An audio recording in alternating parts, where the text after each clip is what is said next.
है। चर्चा की शुरुआत विपिन जी आपसे करेंगे। विपिन जी, सीरिया में विद्रोही समूह के हमले के पीछे के मुख्य कारण क्या है, कैसे देखते हैं आप? नहीं, ये बहुत ज्वलन मुद्दा है। जी अगर हम देखें कि ये 2011 से ये सिविल युद्ध चल रहा है सीरिया में जी, तो, और अभी भी पहले 2011 से लेकर 2021,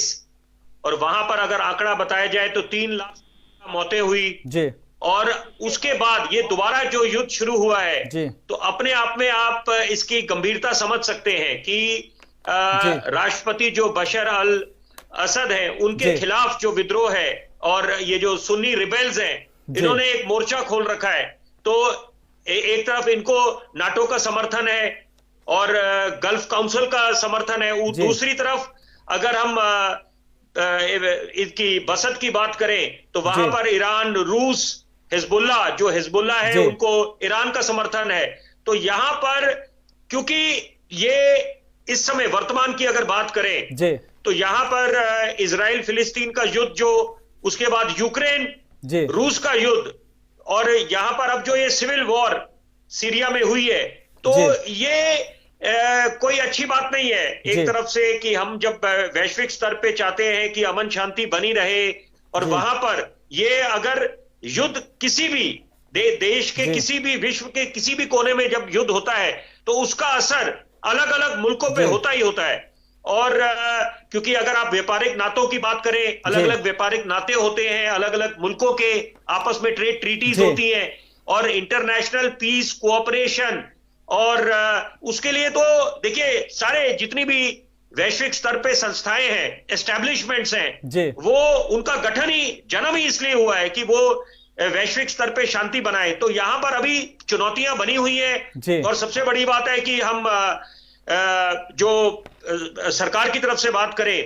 कि यहां पर सीरिया की वहां पर क्रैकडाउन हुआ है उन पे जितने भी ये जो बागी हैं, लेकिन अभी इसके पीछे की वजह भी समझने की आवश्यकता है कि जब भी विद्रोह अगर होता है कि अगर ये, और इतने समय से ये जो एक मोर्चा खोल के बैठे हुए हैं सुन्नी रेबेल्स राष्ट्रपति असद के खिलाफ, और कोई ना कोई तो कारण होगा। तो यहां पर देखिए, यहां पर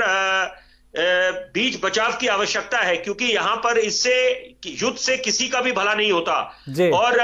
हम पहले बात करते थे कि आतंकवाद से कैसे निपटा जाए, वैश्विक स्तर पर अलग अलग बैठकें होती हैं, लेकिन अगर आज के वर्तमान दौर में ये सिविल वॉर चलता रहेगा तो यहां पर इसके काफी दुष्परिणाम होंगे, क्योंकि भूलना नहीं चाहिए कि सदी की सबसे बड़ी महामारी जब आई कोरोना,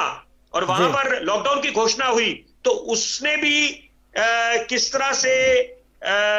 जब हमें घरों में कैद होना पड़ा तो वहां पर अर्थव्यवस्था पे कितना असर पड़ा। तो बड़ी मुश्किल से यहां पर